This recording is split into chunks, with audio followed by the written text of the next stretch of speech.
Oh, yeah, brother. Welcome to what is now officially known as the Flying Elbow Drop of Oh yeah. Film. I We, am we, Hercules, descended from Olympus of podcasting to bestow this episode. Okay, I can't keep that energy up. How do they do it, Youssef? I don't know. It's a lot. I was honestly impressed. I was like, keep going. It's a lot. Like, It's a lot. yeah, I you could could have keep been a going. descendant of Hercules, the Yeah. former wrestler. Oh, thank you. Yeah, that's true. With the chains, I always love the big Yeah, chains. the Very good look. chains. Love Yeah, those big you have chains. this. Yeah, you have the same aura about Oh, you. You're just a body. That's what they kept every calling him in the documentary that I shouldn't have watched. he's just a body. Yeah, It's just I a am. body. It's true. I am all glamour muscles and stuff. I really Yeah, should like work on no my cardio. substance. Yeah. Yeah, no, Um, but yeah, it's always been fascinating how, and I don't want to jump all the way into the end, but we see a moment where The Rock is like pitching what he wants to say to one of the producers, and then yeah, they're like working out the promo. Yeah, yeah, so it's like, it's so funny to see him just turn it on, and you're like, yeah, yep, that's him, and obviously we saw the Iron Claw and him just fucking over the lines and trying to deliver it, yeah, which was yeah. just like, yeah, it would be that. Well, nowadays, modern WWE, they're more like way more on script. Like Yeah. they got writers, and the writers just hand it off, and the wrestlers perform it. There's a lot less like a wrestler improv and stuff these days. Mhm. But hey, we should introduce the thing we're talking about. We Yeah. pretend like they didn't see the thumbnail, and Hmm. we'll say that we are watching 1999's Beyond the Map. Man, what is We are. 1999? Incredible year for film. Oof. Yeah. No, Um, I'll say this before we start. I remember watching this as I was becoming a wrestling fan, and not knowing who 99% of the people were. I did know Mankind. I was like, fuck yeah, Mankind is here.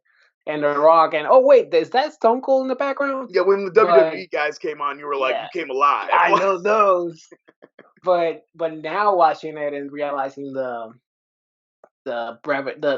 depth that he was able to pull in all those legends and really paint a picture of the post and current situation of wrestlers. But like, I feel like this documentary easily could have been like 5 hours, 6 hours long. If this came out now in the modern era, this would be 10 parts on Netflix. It would be a Yes. huge documentary.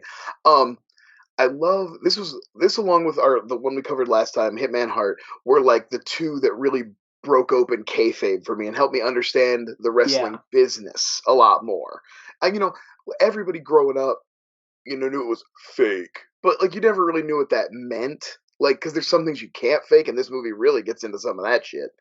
But like, this was the one that kind of like I think it's what they finally realized kind of post this era and like what the wrestling has now become is that like you can get two sets of stories out of everything by Yeah. like doing the one that's the show and then one that's the show about the show, and Yeah.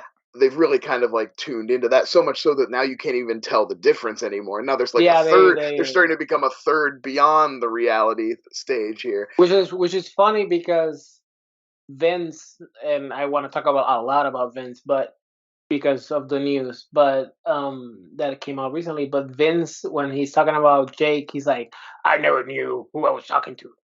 Like, and now it's essentially every fucking wrestler is that, Yeah, unless you're now you playing like, have to basically be yeah, all the time kind of. Yeah.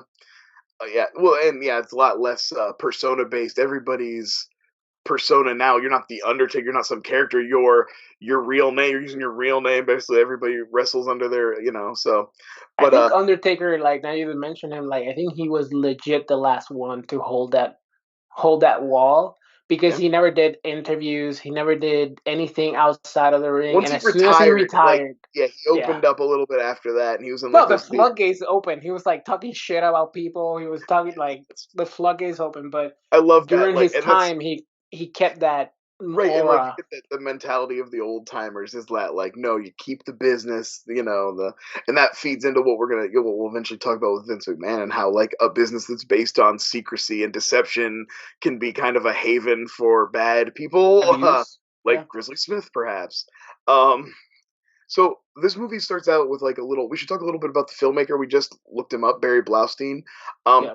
More of a writer producer guy. Worked a lot with Eddie Murphy, and this is clearly just a passion project for him. Yeah.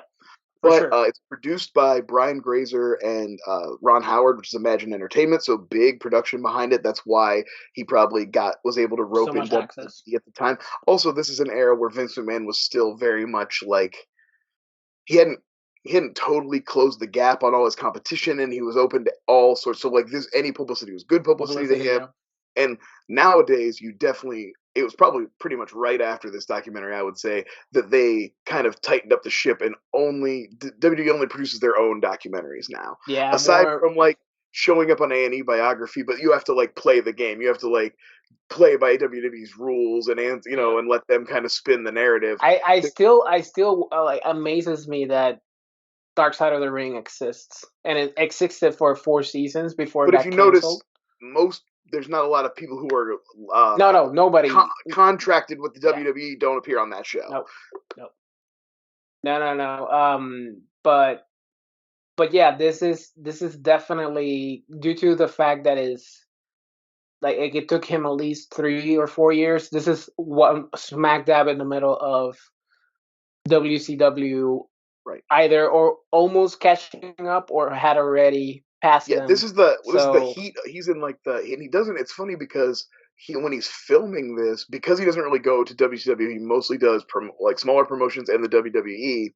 yeah. Um, you don't really know, but this is like right in the heat of the Monday Night Wars. This is right Mhm. in the birth of the Attitude Era. Like we're literally seeing in this movie, we're seeing periods where Bret Hart is the champion all the way up to where Mankind is the champion. And that Yeah. if you were a wrestling fan at that time, that could be your whole fandom. That was like all the Yeah. years I was in high school that Yeah. takes place.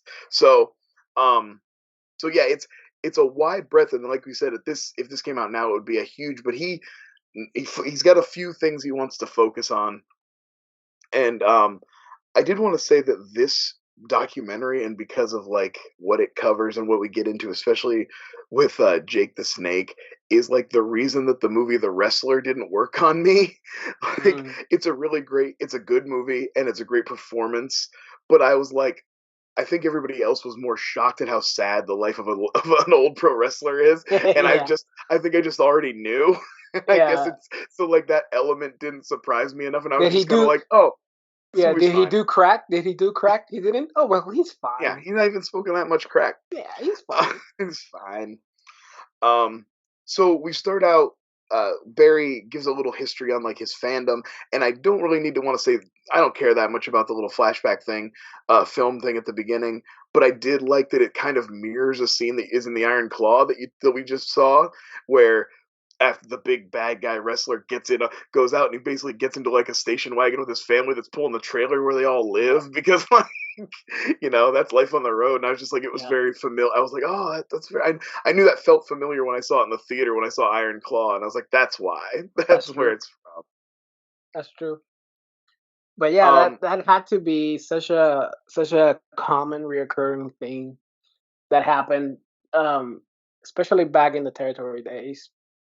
Now, I mean, there is technically still an indie scene, but yeah, it's more of a but even those it's have been more of a swallowed farming up ground, because right? there's all these kind of like not big promotions, but like the kind of like New Japan, AEW size, nothing as big as the WWE, but there are like larger promotions that kind of swallowed up even those smaller indies now. It's an So ever how do changing. you? The wrestling business is always an ever changing landscape. No, for sure.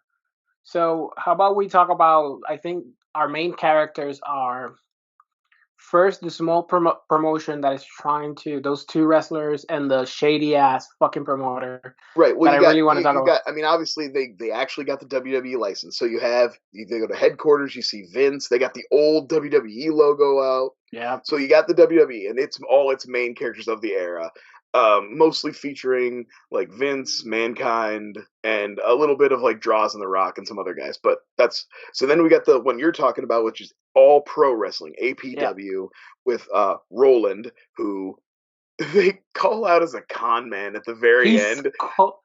No, it's in yeah, the beginning, I fucking love the fact that he's like, no, with me, I'm very straightforward. $25 is maybe the most you're gonna get, and then 300, and then the other wrestler's like, yeah, he doesn't fucking pay you if he thinks you're not worth it. And I'm like, fuck, like yeah. he's cutting in between them, like Yeah, it's fucking great. making It's good, fun of him. great stuff. I love it's got that exploitative, kind of like wannabe singer or model vibe to it, where it's like there's a person where if you have a dream and you're too dumb to know that you can't achieve your dream, there's still a person who will take your money and let you pretend that you can make it, and they'll do that forever. Like Yeah, he will let you train and go to and destroy your body and think that you might make it but you gotta someday, pay him. and he'll collect a check from you for as long as that takes, No, and and like the very small line, very quick line that they don't explain it. And he's like, and the most nervous is this guy. I don't fucking forget his name because if they sign, he gets 20% of his. Why? Why yeah, does he because get he's like their 20%? manager. He's like it's like a finder's. I was gonna say, Mike Modest, the two guys, Mike Modest and Tony Jones. Is it? I think I just wrote down Tony. So, but I think it's Tony Jones. Yeah, Um, a good local. It's funny, like a lot of these little shows. I went to a lot of things like this because I had some buddies because in the Attitude Era, it was also like the kind of backyard indie scene was big, yeah, and I had some guys who like started as back. I had some friends who started as backyard wrestlers, but then did get to do like some gym shows and like small time like or past their prime has-beens came into town and they got they do a little show. So I got to see a couple of things like that. So I really liked that vibe of it. yeah. No, Um, that was very big in the. Obviously, in the island, we had like the main wrestling um federation that we saw a lot of like Brody who got killed there, yeah, Bruiser Dula the Brody, absolutely. Vulture. Like a lot of wrestlers came would come over here and do some matches, but it was very big also to have like fucking shitty ass ring in the backyard and hey, you Yeah. want to pay $2 to see somebody almost die? It's like yeah, maybe Hell yeah, I do. that sounds like a You wanna Saturday. watch somebody get suplexed onto the floor of a Ponderosa? Fuck yeah, I do. You know I do. Yeah, okay. Yeah, wait till he finishes his shift in the Ponderosa. He'll be right out. We gotta roll the salad bar out of the way. Yeah. But I do think, the at least like aside from the fact that he'll siphon money off of them and he can't really get them to where they want to be, there does seem to be at least a little legitimacy to the wrestling school aspect of it. There's clearly people Yeah. who know and are like training, and I do think Mike Modest and Tony Jones do okay, but I don't think they get a shot without the doc. Like the only reason they No. get to do that is for the documentary, right? Yeah. Like But I do like the young Jim Ross and John Cornette actually. Maybe it was for the dog, but I doubt it because Cornette is such a huge like no, I think the stuff back with wrestling them head. in the gorilla position talking and watching the Yeah, match and stuff, I think that stuff's all legit. Like yeah.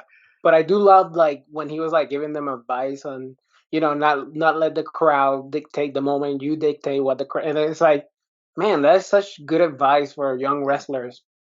don't get And overexcited and try to rush through your spots and stuff. Like just take your time and no, there's lots of cool I behind just the love scenes when stuff in people. this. I just love when I hear there's something about people being genuine, people really loving what they're talking about, and you can really hear like realness come and passion come through. And this is like 99% of the documentary. Like Yeah. everybody is talking so genuine and so passionate about the business. Is a very, Yeah, even though except it's for very dark Roland, who and looks like sad. Ron Jeremy, and who's just trying to like siphon some money off these guys' dreams. But no, I agree. I do. Yeah, the genuine passion for the business shines through in almost every interview and every Yeah, like every little spot. Um, I love in the Hitman Heart documentary and in this one, I love seeing genuine backstage wrestling. The guys like friend and foe hanging out and talking over the storyline, and like you said, The Rock, working out his promo. I love when they're talking to when Mankind's there with his kids and they're talking to The Rock, and Stone Cold walks up and he's like, "Oh, hey," and he's like, "Hey, how you doing?" So he's like, "I don't feel very good at all, actually." So funny. He's just like, I actually don't feel very good at all. I was like, okay, that's just felt such a perfect, genuine moment. Um, but yeah, we we get to should. see Mike Modest and Tony try out, and we find out eventually that they do not get signed, which we could have told you because we know the future because we live in it. But it's cool to see the kind of process of like what a new wrestler goes through, and like when you're wrestling the dark match of the first match of the night, you might just be two guys from an undercard getting a shot, or you're one guy wrestling somebody who's more seasoned, and that's but Yeah, or that's really you're like what they call as a jobber, which is yeah. just a indie wrestler brought up to lose to one of the main card dudes. Well, speaking of you mentioned Jobber, and I have to. That reminds me of a beautiful moment earlier, but we should drop back a little bit if we're going to talk about it because it all happens in the intro where they're kind of talking about the WWE a little bit.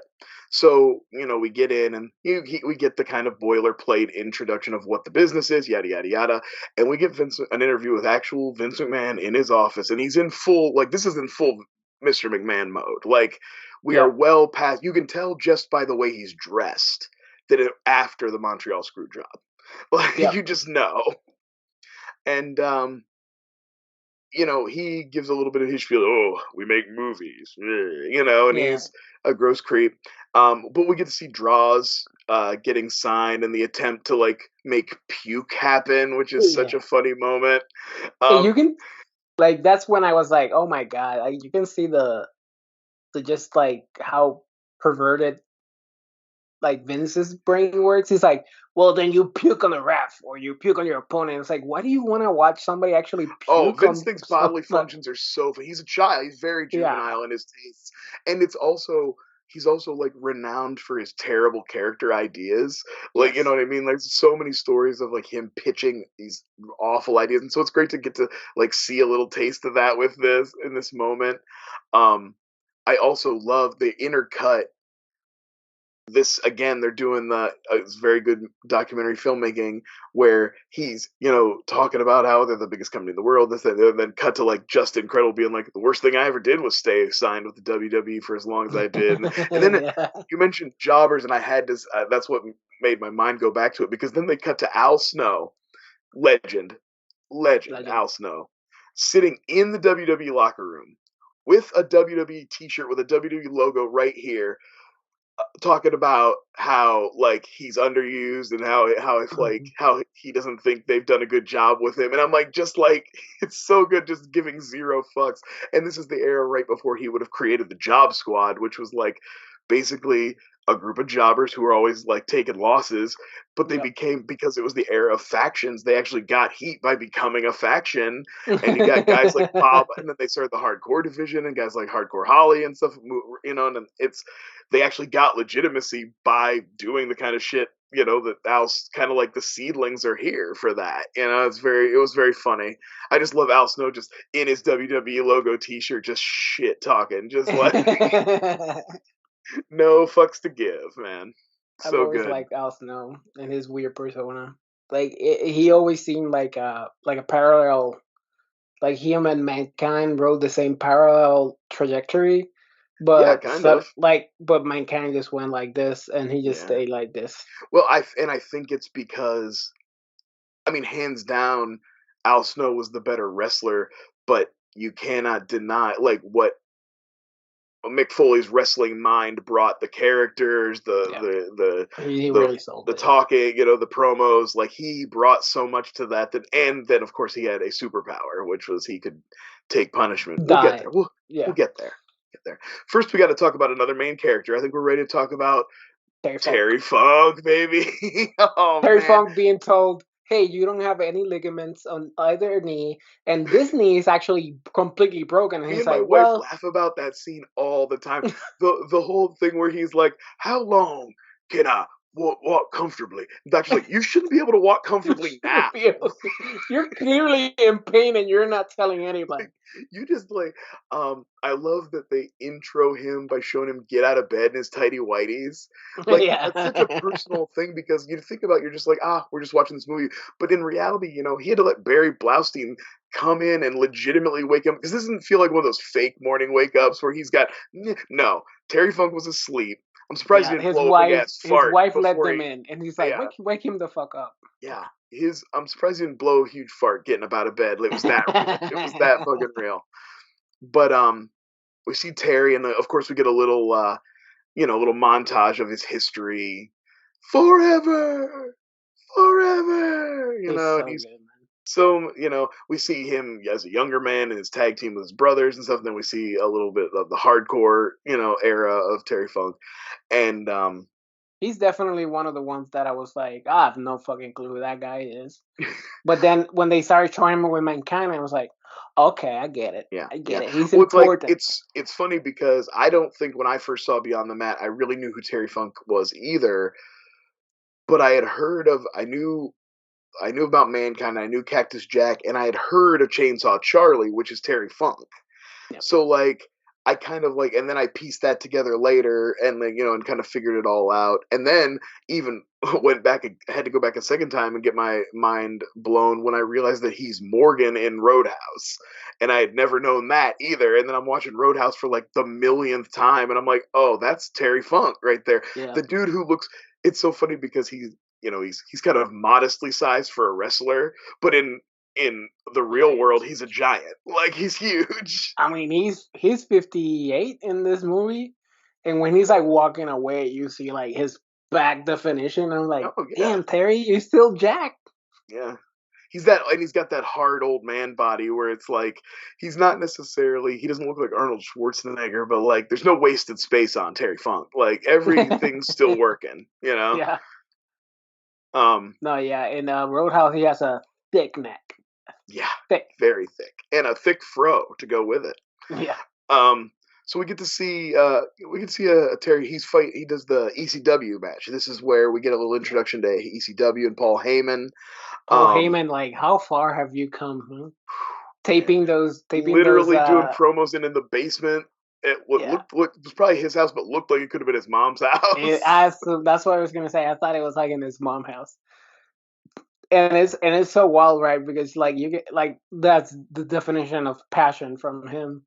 Um, in terms of like believing he's like riding the ship, and now all the way to being probably the best manager in WWE Well, yeah, still, and I mean, and promoter too. I mean, and literally that promoter. thing of like he was so good that Vince McMahon he just hired the competition. He was like, "Come work for me." You know what I mean? Yeah. Do what you do, but do it for us. And Which is something that I honestly wanted to happen. I thought like it wouldn't work.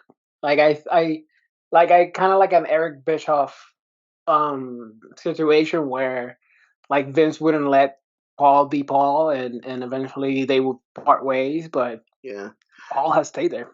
yeah, no, and I think it's one of those things too where if it makes money, you know Yeah. what I mean. If it makes money, Vince will keep it going as long as that. But we get to see a little bit about ECW. So that's another like promotion. It's not really. I wouldn't say it's like one of the main parts, but he's like just giving us a little taste of what's going on in the business at the time. It's kind of the birth of the hardcore era. Um, we see. I have to talk about this for a second because it's in the Hitman Hard documentary too, Yeah. and we get a lot of it here. Wrestling fans are so fucking embarrassing, dude. Every time they interview wrestling fans outside of an arena, I cannot cringe harder. Like I'm just like, oh my god, they're just the worst. It's the most embarrassing and just like No, unfunny, yeah, uncreative, stupid, just slack jawed. It's rough. It's very rough. in the Hitman Heart one, it looked like a political rally, and in this one, Yeah. it looked like a Pokemon stop, like a Pokemon Go stop, where they were like, "Oh, why do you like Pokemon?" And they're like, "Pokemon is so awesome." It felt like that energy, and I was like, "Damn." Yeah. Was I this way when I was a little kid and watching this wrestling? Yeah, but not just the little kids either. Like the people Yeah, who I were know like the the adults. ECW fans who were too into it. The guy, the guys who were talking about mankind and how He can it's just take. He's unstoppable. He unstoppable. What's The Rock gonna what is the do? Rock gonna do? Just Yeah, what's The rock Rock bottom gonna him? do? That guy, so Well, he's gonna embarrassing. put him All in of them. cuffs and hit him in front of his kids. That's what he was gonna do. But He's gonna smash him with a chair 11 times in the brain. That's a great segue because we're about to get into the Mick Foley part of the movie. yeah, Um, I think that's why I love this because I was such a huge Mankind fan when I saw this documentary. That was like my favorite part of the well, it was like the documentary. peak of his powers. That Yes, this movie really did come out like but right it at really the did height. like it humanized him so much.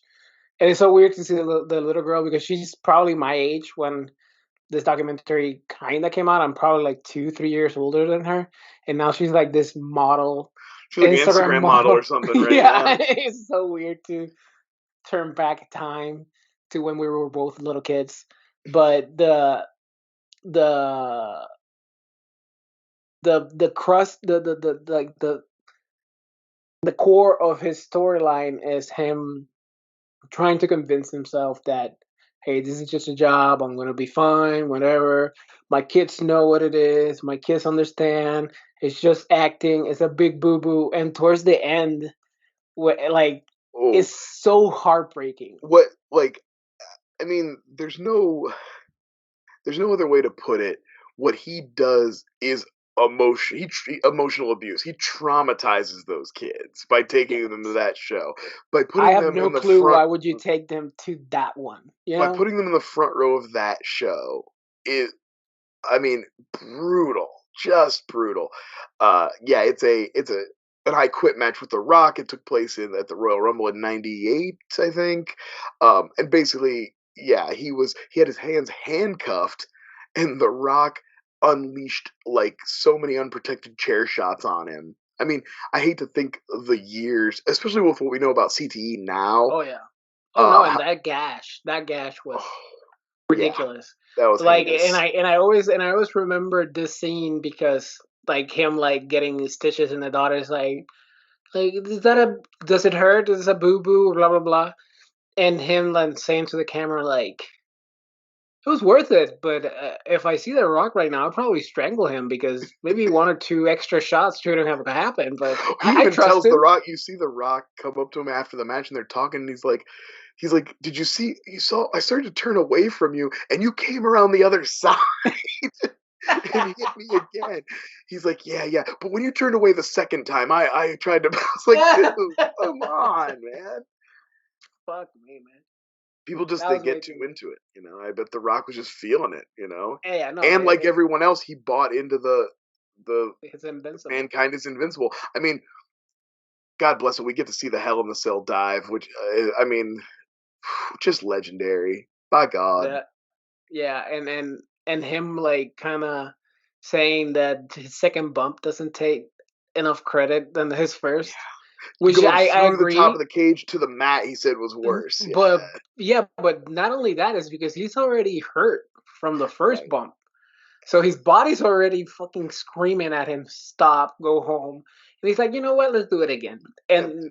And this time a little bit worse because it's gonna be through a cage and then just flat.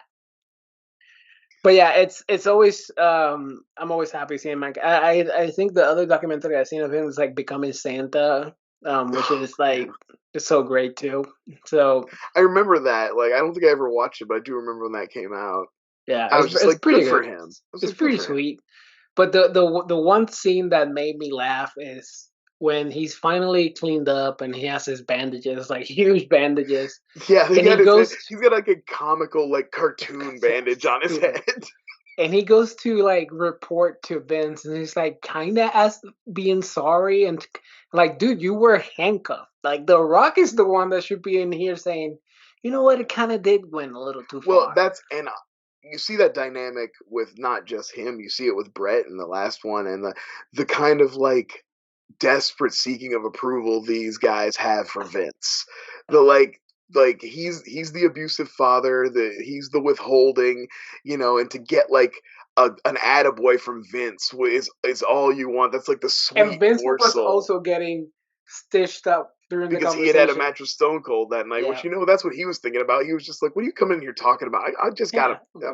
I just did I'm my the one shit. that's suffering here. I just did my shit." Um, so after that, after we do our little bit with Mankind, we get into Jake the Snake. And this is Yeah, probably the most famous part of this documentary because Jake the Snake bro, has had bro. kind of a legacy of documentaries beyond this. um, but this is kind of where it all started. Jake the Snake was big in the 80s. He even was one of the early adopters and went over to. Oh, no, you know what? He didn't go to WCW. He actually had I'm sorry, I'm thinking about something slightly different. During the Monday Night Wars, though, like when that's going on, he did have a bit of a comeback. He is who Stone Cold was fighting when he coined the Austin 316 thing. It was during the Royal Rumble, and Jake's gimmick at the time was that he would come back and he was like religious. He was like a changed man, and he was, using it, doing the gospel shit and whatever. And Austin, and he was like, "Well, I got a gospel for you." Austin 316 says, "I just whooped your ass," and that was like, an iconic moment. But that's how close to even this time Yeah, that's shown in this movie he was like he's only at this point he's only a few years yeah, outside of the maybe 4 years. WWE in his last run in the WWE. Yeah, and he's clearly. I mean, obviously, we see him abuse drug and alcohol in the documentary, but you can tell by his body when they show him like in the indie wrestling, like he has man like the man boobs, Oh and yeah, he's he's like way heavy. way heavy, and I was like, damn, dude, that's just 3 years out, and you've Yeah. gone out. But yeah, I always remember Jake just because of uh the the video games I would like to play as him. Yeah. Him and the clown. Oh, that's the last Doink. one that I saw. That's the Oh, see, I last haven't watched that one backtrack. yet. I want to. That's so Yeah. good. That's I remember now. That's the last one I saw. But yeah, Doink and him were my favorite characters to play. But I I've always wondered like how did he get the permission to release this footage or tape what he taped? Because Jake is obviously fucking out of it. Like he's smoking crack, he's doing drugs, he's drinking alcohol, and it seems a little predatory at times. There's definitely, especially I don't know where you watch it. The DVD I have is this kind of extended cut, and there's like a really long sequence of him just kind of like sitting in his hotel room high, just kind of rambling and like thinking Rambling. his thoughts and so I don't know if that was all in the version you watched, but like it definitely feels exploitative at times. The Yeah. stuff with what's hold on. Let's. It's near the end, so let's hold on. We'll It's talk a about lot of that. trauma to unpack with him with Right, this. right. It's wrestling, like a lot of arts and performance arts, is like a bastion for damaged people who Yeah. are creative but are hurt and have like and are looking for an outlet to get that weird shit out. And Jake is fully in that category. This is a guy who Yeah. like probably could have played Hamlet, had he been focused in the right direction. He definitely has the intensity of a real actor, Yeah. like um but he's just too fucked up from a life of horrible shit. No, yeah, the abusive father, the Right. His father was um like many, he's legacy. His father was a professional wrestler and professional child molester, apparently, basically. I yeah. mean, I try to supplement our viewings with any relevant material I can get my hands on, and Dark Side of the Ring is such a great resource that we all currently get to enjoy. I cannot endorse it highly enough. I definitely feel like Beyond the Mat is like the progenitor of a show like Dark Side of the Yeah. Ring. It could not exist without Beyond the Mat. Yep.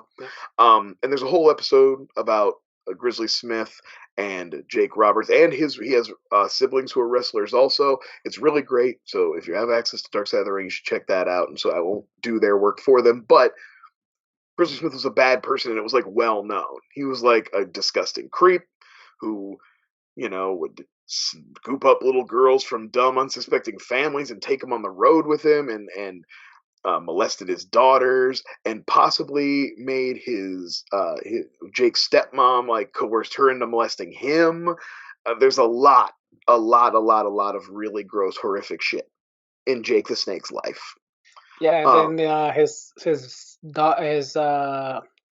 sister got murdered, oh yeah, I forgot about the other yeah, sister who got murdered, and they never recovered her body. and And his stepfather died suddenly as well. yeah, yeah, yeah. He had a lot of trauma, and that's not to excuse, No, because I also think that because Jake is highly intelligent, I think he's highly manipulative, and think he knows how to use his tragedies to gain sympathy. I think he so especially with his daughter. Right, right. Oh yeah. Oh yeah. We get into that. Um, but it's it's definitely a lot, but it's definitely like I said, it's exploitative at times, but it's also what a good documentary should be. It's the reality of the situation. Yeah, It's the truth. It's ugly, but it's not it's wrong. it's definitely tiptoeing that line.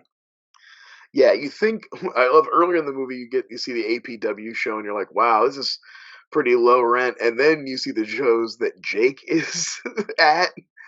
The, those like legend shows where like him and a bunch of other has-beens are showing up, and like I said, I've gone to some things like that. I went to some stuff like that, and it Yeah, was a little better pretended than this. no, it I was rough. always I always hated. I was always creeped out every time I've ever watched this when he brings the little girl in to the ring with him and is like, and she's got a Mr. DDT on her belly, and then he's like pointing at it, and then like, and this part always bugs me, and it's because that she probably watched this documentary, and immediately it cuts. I think even while it's showing the footage, he's like, "Oh, this is probably the highlight of her life. She'll probably be pregnant and dressing like a man and blah blah." You know what I mean? He just like totally runs her into the ground, and that was like, the she probably yeah, she probably Yeah, was the it's rough. highlight of her life It's until she watches this documentary. exactly, yeah. For As- 6 months until until she this thing until comes she out. watches his documentary pregnant with a fucking horrible husband. Yeah, right. No shit. She was actually married to Jake the Snake by the time this came out. God damn. um, I love. I never. I think. I can't imagine how intense 8 hours in a van with Jake the Snake must be. Oh But my they do a god, couple yeah. like long. Barry does a couple long drives with Jake, and Oh yeah. whew, that seems like it could get He earned rough. it. Especially like I think the moment that he earned the footage, again, I still find it exploitive, is when he had to be filming him and his dad just silently cleaning out that backyard. And They're like then just like breaking some rocks and shoveling, just like just not acknowledging anything or anybody, just doing their work. And then the dad says like, well, he came in with love and I still love him. And you can and Jake is next to him like this, yeah, just like just not saying anything. You're like, what the fuck is well, happening? and especially like you at that point you've already been told like Yeah, how how he was horrible he brought in is. and like what the Yeah. whole situation is and how he's like a product of incestual rape, basically. Well, not no, I'm sorry, it was like not incestuous rape, but rape. His mother was like 13 or something when she was pregnant with Jake. So like everything about his life was horribly fucked up. Oh Um my god. but yeah, like definitely, I know that Jake has like talked about the documentary being exploitative and like painting him in a bad light and stuff. But I don't know. I think it might have been a little exploitative, but I don't think it painted him in any light. But I think it just I shined the light think, of truth. yeah, Like, yeah. I and think you just put a magnifying glass on him. right, and I think it's okay to say that now, especially that we know that he has gotten better. They did a whole documentary where he got the resurrection of Jake the Snake, where DDP helped him get well, and then we saw, he's in the dark side of the ring. And I mean, I wouldn't say he's fixed or anything, but he seemed like he's definitely in a better place than he is in this movie for sure. Yeah, he still has his demons, and he once an addict, always an addict. So like, Yeah. hopefully, he never relapses and stays sober. Um, After that, we bounce back. We see a little couple more. He does touch base with just like occasionally a wrestler here and there, which I really like. There's like the main characters, but then he also peppers in. We get to see pre-jaw surgery China, R.I.P. Yeah, Joni to R.I.P. to a queen. We love you, Joni. But yeah, great to see her. We get a little snippet of Jesse the Mind Ventura. What? yeah. That was a jump scare when he Yeah, fucking appeared. yeah. The governor at the time, I Really? believe. Yeah, he Um, was the governor of Minnesota at the time. and then we bounce in, and I love this might be one of my favorite moments in the whole movie because this is when we meet New Jack, Oh my and god, dude, I laughed so New fucking Jack. hard. If you don't know who New Jack is, he's an absolutely insane maniac who is like a legitimately dangerous person who ended Yeah, up in wrestling. He he has murdered people. four justifiable homicides, I think. 5. Um, Most famously, what most people will have heard of would be the quote unquote mass transit incident, which is where a untrained 17-year-old passed himself off as a professional wrestler and got in the ring with New Jack and basically almost got himself killed. He damn near got bled to death because New Jack sliced his forehead open with like an X-Acto knife, and I mean it had blood like shooting out of it. It was grotesque. And there's been some other horrific shit. I mean, he's thrown people off stuff that was way higher than the mankind fall. He looks insane. Yeah. He's got the crazy scarred up forehead in this. In the documentary on the Dark Side of the Ring episode, it's so much worse. It looks like his whole forehead is made of crepe paper. It's insane. That's um how Carlitos Colon, I don't know if you know him, yeah, like the father. His fucking forehead is like it's yeah, like oatmeal. It just looks yeah. like fucking oatmeal just Yeah, slathered it's in his fucking so forehead. great. Like, oof. I mean, there's blading and then there's that. Come on, guys.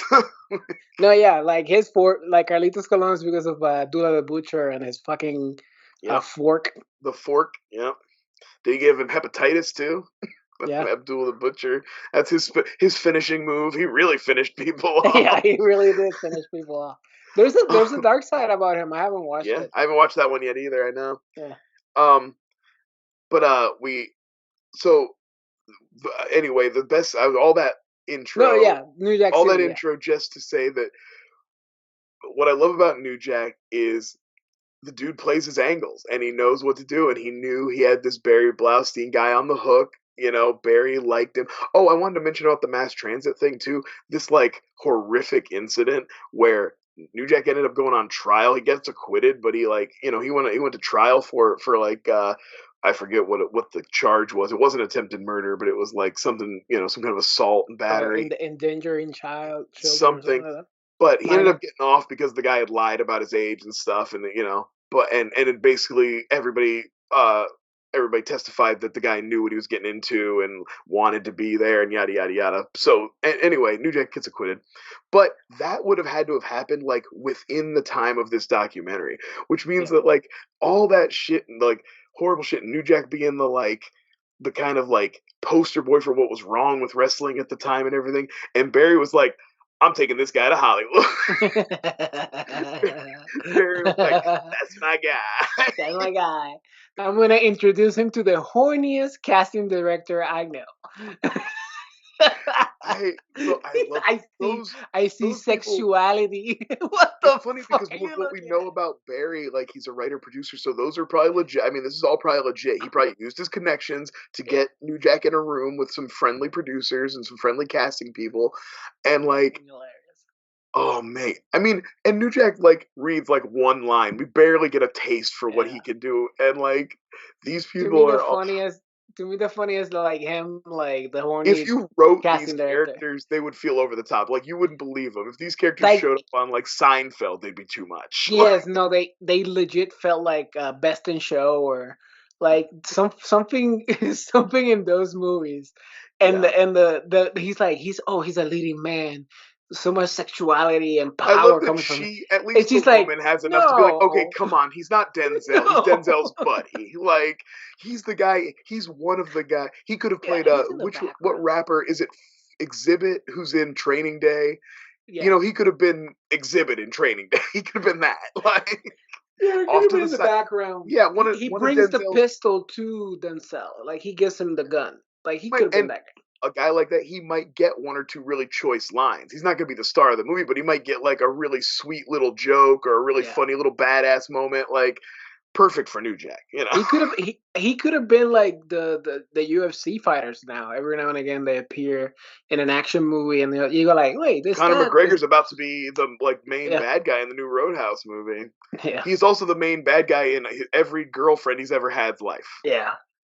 No, they didn't tell him he was in a movie. They just gave him some coke and started filming around him. They He's just a said like theory. they just pointed Jake Gyllenhaal and was like, "That guy said you were a pussy. Go get him." He's like, what? But yeah, Oh, that scene made me laugh so much. Like so because good. the eyes of her, she's like, what? No, Yeah, no. I would love. God, you know what? I didn't think to look. I would love. I I should have looked in the credits to find those people's names and then look them up on IMDb and see like who To see what they've who. cast. I would love to know Yeah. what shows has that guy gone on to cast. You know. um. So we go back to Terry, and Yeah. Terry is announcing his retirement. Now, of course, here in the future, because we know we know the past, we can laugh about Terry's retirement because we know Yeah. Terry Funk did not retire for many years after this. No, he's retired like 20 times.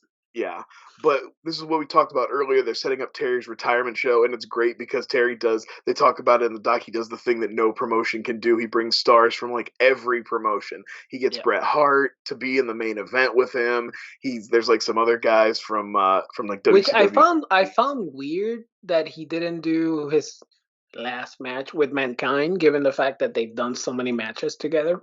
Yeah, I mean, it was probably because remember, like, there's a time jump here. Brett's the champion, which means Mankind is probably even still farther down on the card, where he's still in like the brown shirt, and he's probably Yeah. still much more like Yeah, he was working fighting man Sabu. wrestler. He probably couldn't even get the time off at that point. You know what I Yeah. mean? Yeah, whereas Hitman was like the bigger deal. Plus, if you can book the champ, you book the champ. You know what I mean? Yeah. That's the case right there. Yeah, they kind of show him fighting Sabu from Oh yeah, ECW. that's So right. they had ECW and WWF. But the scene stealer is the fucking sad boy. I have him write down. Dennis. Yeah, Is Dennis the secret best part of the documentary? he is the saddest thing he is sadder than Jake the Snake. He's Like sad as he's a Napoleon Dynamite character. Like it's yeah, he so is. fucking sad to I mean, see him. literally, like when they show him jumping on the trampoline with his weights and his wrestling tights, like you can't script that. You could not have written that. It No, just had to be seen. dude. And Terry's like Terry. No, the other line that is fucking Monty Python levels of writing is like, well, do you wanna be a referee for me and Brett? Like, I'll give you the main match so you can be with us. And he's like, I've already made other plans. It's like, why are you bitching then? Like, Yeah. why are you bitching that you're not in the fucking thing Well, if you've the made thing is plans? he's there, he's lurking around, knowing that there's a show, waiting for somebody to ask him if he's coming so he can say he's not coming. Yes. I said no, And he actually. says he doesn't want to be one of those sad old guys. He's not booked on the show, and he doesn't want to be one of those sad old guys who hangs around the locker room. But Which, you hey, are. dude, guess what? You're already a sad old guy, You're even sadder because you're hanging out in the parking lot. You're right? not You're not even even. in the locker room. At least the locker room, the people in the parking lot can't point and laugh at you from the one you're in the locker room. I don't think anybody would point and laugh because nobody knows who the fuck he is. Right. I love that he's talking about how he would have a better match with Dory Funk than I can't even remember who they have Dory booked to fight, but he's like, whoever it is, it's better than you, my man. That is so, and I knew that I've seen this documentary multiple times, but I've never seen it as an adult. Like the two times that I saw it, once was in where we used to watch all the pay-per-views, which was my best friend's house because his big brother was like my big brother and him were best friends, and then by proxy we became friends. Sure. And they were huge wrestling fans, so then I became a wrestling fan. And I remember going to his house because they had bought that DVD and everybody was going to watch that documentary. And I remember vividly, like watching it as a kid and going like, why do I care about this guy? Why are they showing this fucking guy? And now as an adult, it's like, give me more of him I want a whole because like yes, if I this was want a everything. Netflix doc, you could give me a whole episode about him. Yeah, so fucking so sad. He's Like I so hope he found happiness. I hope it's fulfilled in some way. honestly, I think he found happiness when he got to ref the match. He was so excited. Oh, him putting on the tight shirt, I love it. and he's like, he's so proud of himself. It's like, bitch, you were complaining that you didn't even want to do it. You basically went and cried to the teacher that you didn't get a spot. And good on Terry, man. Terry was like, Terry's yeah, such a fine. good fucking dude, Yeah, isn't he? What a yeah, go king. ahead. Come on. What Come on. Who cares? And imagine if he's a king, he's like, no, nobody's gonna believe an old man would have beaten Bret Hart. So like he graciously loses his last match. his retirement Um, match, he takes it, goes out on his back, just like a real wrestler should. yeah, yeah. They don't make him like Terry anymore No, for truly. sure. And that's like kind of like the sad reality of like this business. Like the Hulk Hogan's, the Brock Lesnar's are the ones that are like in the biggest stages and the biggest lights, and rarely like the Daniel Bryansons or the Terry Funks of the world get to shine this way. Um, but the real wrestling fans know. Right. There's a different. It's that thing of like it's like you got your movie fans who love blockbusters, but then you got your movie fans Yeah, who love their indies and their little yeah, niche and their character actors, and it's the same vibe. It's like there's people who love who are always just gonna like be drawn to the big whatever the biggest name or the biggest spectacle, but then there's gonna be the people biggest who are body. like looking for the most technical, the tightest wrestling technique, Yeah, but the and I best do like that actor. at least now we're in an era where it all gets I wouldn't say it gets equal attention, but it gets like at least all available. You know, we're not in the era anymore where it's all shoved on the first hour of Nitro and nobody gets to see the high flyers and nobody gets to see the lighter guys. No, I would say it's a little more balanced now. it's a balance because for every Roman Reigns, with respect to Roman Reigns, I don't have nothing against him. I don't like him personally as a wrestler, but we have the Seth. I'm a Cody Rhodes guy. Yeah, I'm we have the talking current wrestlers. Seth Rollins, Cody Rhodes, which CM Punk. I guess I'm not that big of a CM Punk guy, but he's back again. But he's a So guy, never a big fan of CM Punk, but always a guy I respect as far as yeah, somebody who has a mind for the business. You know what I mean? There's those guys who you can tell just know the game better than some, and I think he's one of yeah, those. no, yeah. I used to listen to the when I haven't listened to it in a while actually, but when AEW started, and they got CM Punk. I used to listen to Jim Cornette's podcast of him recapping the shows. I didn't watch the shows, but I watched like clips of him just Yeah. talking shit on the fucking shows, and him like praising Punk and at the same time like this is gonna fucking get like this is not gonna last. Like he is gonna get tired of this fucking bullshit, and eventually he got tired of the fucking bullshit. But it's so funny that you can tell that what you said, like he has such a mind for the game, for the storylines, for the Hmm. momentum you can build, and then what happened in AEW, you clearly can tell that they didn't know what to do with him. Yeah, it's like we talked about last time when Brett went to WCW. They wanted Yes, something so bad, but then when they got it, they had no they didn't ideas. know what to Like, do with yeah, it. yeah. Yeah. So after Terry's retirement match, we go back, we meet back up with Jake, and Jake is gonna go visit his daughter. He's estranged from his daughter. Big surprise, Jake's estranged from everybody in his life. Um, man, I had a hard time not making fun of his daughter's emo notebook. I'm sitting there and I'm trying to take her. I know her feelings are valid, but like she's just the most kind of like cliche psych student, late 90s, Yeah. Gen X kind of scoffed, I don't give a fuck about anything, and Yeah. I'm No, it was edge, rough. like I made a she's just collage of all his she was letters. very much of her time, you know. Yeah, her little notebook collage of how much she hates her dad is. Like I think I the bet it was like epitome. I think it was. I bet she went to a therapist and Yeah, I she was hope like, so.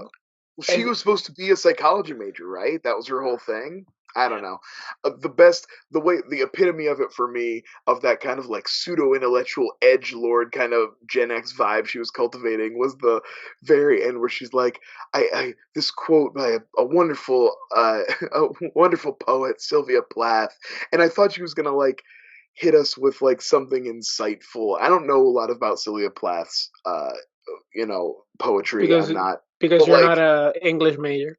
right. But I did think that she was gonna have a quote that was like insightful, and then it was just like "fuck you, daddy." It was like, I mean, I'm sure she did write that, you know what I mean? But I'm sure she also probably wrote some things that were better than Yeah, that. But that was like that, like so well summed up. Like I felt for her because I'm a guy who can definitely relate to strange stuff with your dad and struggling with that. So like I was very empathetic towards her, but at the same time I could not help myself from like recognizing those kind of cliches. yeah. Rebel without a cause. um I also like she says a thing like when she's talking about Jake and she's like, he needs to get away from the glitz and glamour. I mean, his whole life's been in front of the camera. I was like, he has a documentary crew following around because he's a fucking crackhead right now. Is Yeah, that this is not like this is not the it's same as not when he was glitz and on glamour right now. WrestleMania. This is not like he hasn't just continued his trajectory. I think No, you're a no. little mixed up. Just because he has a camera crew with him again and you've seen him again does not There's mean he's at the no, same place. I don't think you have a grasp on what's really no, happening. no, no, at all. And then what we alluded to in the beginning when we started talking about Jake, then he just like finally gets to be with her, gets to talk to her, and instead of just talking to her, he's just trauma dumping on like, oh, Vince forced me to do this, and Well, and I I think had a rough again childhood. we talked a little bit about it. I think immediately when I was being annoyed by her, it was immediately counterbalanced by me getting pissed off at Jake's manipulative, self-pity, therapy speak kind of bullshit. And then it's like he sees her and he's like 5 minutes, he spends about 5 minutes and then gets up and leaves. Like Yeah, remember they come and meet him and she pisses him off because she wants to bring a friend along and he gets like weird. He doesn't get weird about it. He doesn't clock it as strange. She overcompensates and kind of tunes him to the fact that she's doing it because she's weirded out about being alone with him or whatever. And then that pisses him off. And then like, yeah, and then he's real childish and like, when they show up, then it's like they drove out to see him at the hotel and they spend about 5 minutes and then he just gets up and he has to go. Oh, I gotta get to bed, I got a show in the morning or whatever. yeah. And it's just like I said, like you Like want at the same time, and that's the reality of the situation. You want to feel bad for them, but they also are flawed people. Yeah. It's there's two things. There's more than one thing can be true. I don't know how justified you are in acting hurt by her trying to bring somebody when like you have 20 people, 3 or 4 people behind Yeah, you, like with the you're doing cameras it on around it. Yeah, her exactly. You probably had she probably had to sign a waiver to put this to conversation finally on talk to you. film, Yeah. and now and probably half the reason you're doing it is because for the doc, it's like, and now you're gonna get salty about her wanting to bring a friend along and like I Yes. don't know, some support system. But we get our extended. That's when we get our extended crack scene after that. And like I said, we talked a little about. Definitely feels that specifically feels a little exploitative. Um, It's he's such a shocking line, right? And then we found Terry doing crack. It's like, what? How did you just say that like yeah, normal? Like, oh, he was playing putt putt on the backyard. No, like he's doing crack, dude. Why are you just skimming over that as nothing? yeah. I love the people who are like, Jake told us that he would not do the show unless we got him some crack. So good. Um, Rough.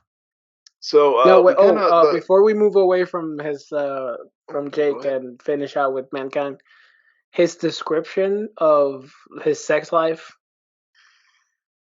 is so fucking wild and mirrors what we know about Vince now, and It's like true.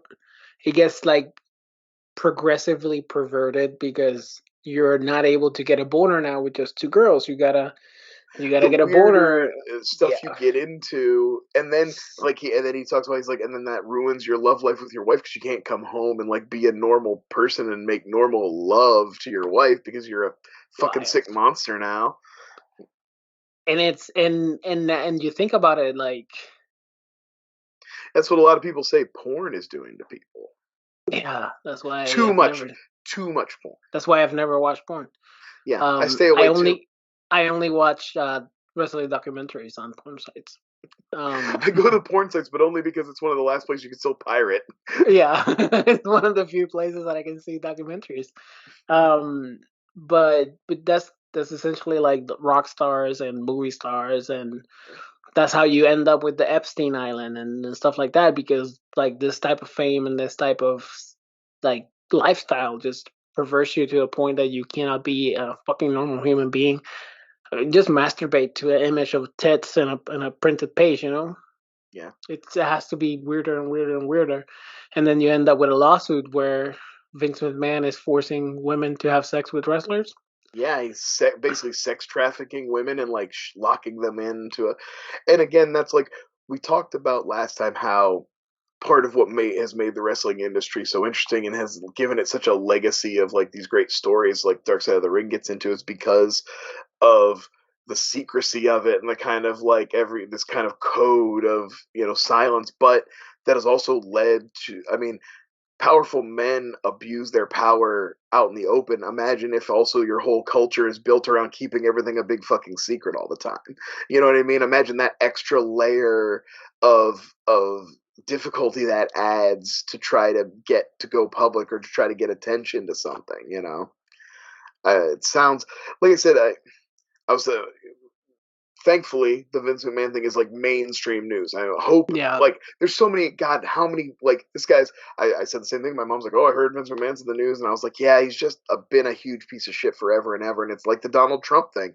It's like, when you spend your whole life, when you've been sued like a billion times, you know what I mean? There's got to be, and there's only one common factor, and it's always you. You're probably the big piece of shit. yeah, And it's just one of those where it's like a long time coming. And he's been well known. He's all these open secret about how awful he is, and like he keeps slipping the noose on stuff like left and right. It's like every time you think there's something gonna happen, it doesn't. And it would be nice to see some comeuppance.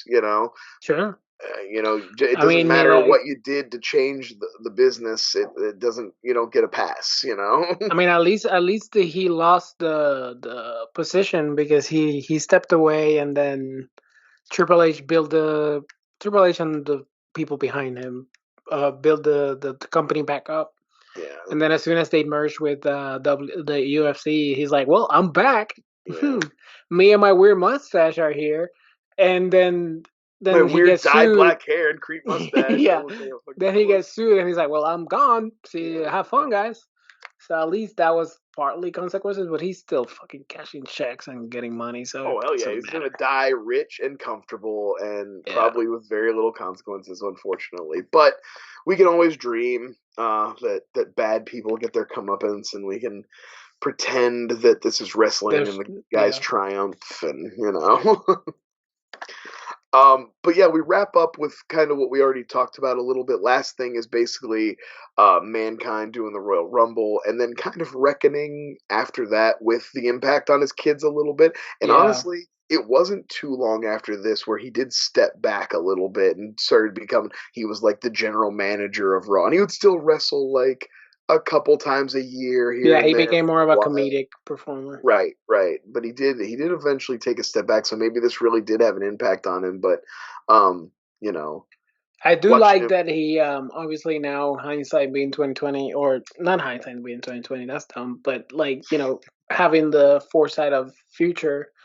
I do like that his career mirrored a lot of Terry Funk, especially towards the end, when he like lost like 60 pounds and came back for that one big match with Randy Orton, I think it Yeah, was. I think it was. Yeah. Just to put over Randy Orton, like The Terry Legend Funk did. Killer gimmick was Yeah, going big then, and yeah. just like Terry Funk did to put over the ECW when he was in his 50s. Mankind probably was in his late 40s back then, or But early his body was 50s. in its 70s, Oh, so yeah, his body was 100, and he was so overweight compared to what he's now in this documentary. And then yeah, the amount of weight he lost for that one match to get just fucked up, like yeah. he became healthy and he put his body back in order just to fuck it up again Totally fuck it up again. in a So 40 good. 45 minute match or What an something like that. icon. What an Yeah, icon. no, he's the best. But yeah, So that's that's I think that's pretty pretty much the much beyond the documentary. mat. I don't. Is there anything? I mean, we have a couple little epilogues at the end, but nothing really spectacular that they and stuff in any way. Mostly, it's all out of date anyway. You know, Yeah, they do mention Draws's accident. the Dross Unfortunately, you know accident, that was just unfortunately. a sad state for him. But Oh my god, he's gonna puke. he's got a puke. He's got a puke. Fucking loser. So you know, Yusuf, thank you for joining me on this journey. Did we promo what we're gonna do next time, or we leave that mystery? Do you remember what did we do last time? Did we tell the people? Next Eh. time we're gonna do the self destruction of the Ultimate Warrior. Available on noodlemagazine.com. Hey, that's a good site. I like that site. I've I never mean, heard of what? it. That's where I buy my What? noodles. Are we talking about the same thing? I don't know. That's where I get all my noodle information. Noodle magazine. That's the Yeah, same. yeah. Rate, You can review stretch noodles. your noodle according to the ads. Yeah, it's a great place if you want to lengthen your noodle. Yeah. Oh god Yeah. damn it. Thank you, Yusuf, for being here. Everybody find us on the Twitters. I'm sure Yusuf's gonna put in the little things here. And check me out on Flyover State of Fear with Joe, talking about horror movies also. All right. See ya. Peace. Bye.